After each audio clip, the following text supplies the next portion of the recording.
اعوذ باللہ من الشیطان الرجیم، بسم اللہ الرحمن الرحیم، اللہم صلی علی محمد وآل محمد۔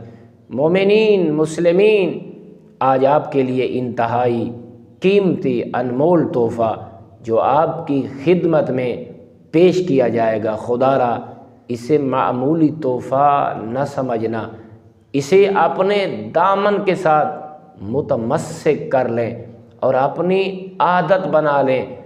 ہر چیز آپ کو بھول جائے مگر یہ تحفہ روزانہ آپ کو نہ بھولے، لیکن اس خاص اوقات میں کم از آپ کو یہ نہ بھولے۔ یہ دیکھیں، روایات میں ملتا ہے کہ یہ بڑا عظیم درود ہے اور عظیم استغفار ہے، دو چیزیں جمع ہے، استغفار بھی ہے اور درود بھی ہے۔ آپ دونوں چیزوں کو پا سکتے ہیں، آپ کے عقیدے کا اظہار بھی ہے۔ تو یہ خاص دن کے لیے ہے، مثلا آپ جمعہ کا دن پا لیتے ہیں، وہ جمعہ کا دن جو ہے اس کے آخر میں آپ نے پڑھنا ہے، ابتدا میں نہیں، درمیان میں نہیں، جمعہ کے دن کے آخر تک۔ اگر آپ کو پتہ ہے کہ آخر تک مجھے ٹائم نہیں ملے گا، جمعہ کے دن کسی وقت بھی آپ اس استغفار کو، اس درود پاک کو آپ پڑھ سکتے ہیں۔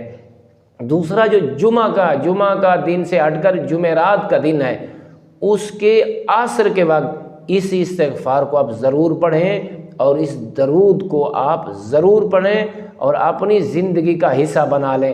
ہم پڑھتے ہیں، اسی طرح پڑھیں گے تو انشاءاللہ شیخ بھی فرماتے ہیں یہ بہت بڑی فضیلت والی استغفار ہے، یہ نہایت ہی عمدہ اور بڑی فضیلت والی نیکی ہے اور درود ہے۔ اگر کوئی اسے پڑھتا ہے تو وہ انسان اس دنیا میں سب سے زیادہ خوش قسمت ہے۔ آئیے ہم پڑھتے ہیں اور آپ اسے سنیں، یاد کریں اور مومنین، مومنات، مسلمین، مسلمات کو شیئر کریں نیکی سمجھ کر۔ فرمایا اس طرح یہ پڑھنا جمعرات کے دن عصر کے وقت اور جمعے کے آخری حصہ میں یہ مستحب ہے۔